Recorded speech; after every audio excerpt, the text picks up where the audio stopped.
This is a triangle. I'm going to take the corners of the triangles and try to assemble them together like a puzzle piece.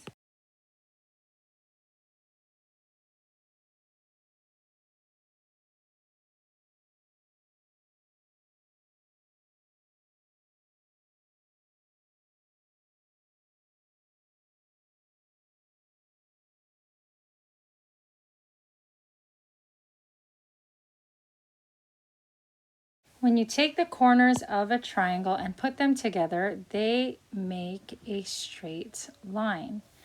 And what do we know about straight lines? It equals 180 degrees. So what can we say about the corners of a triangle? The sum of all corners or angles of a triangle equal 180 degrees. So if we call this angle angle A, and that one angle B, and this angle C, we can say that the sum of the measures of angle A plus angle B plus angle C equal 180 degrees.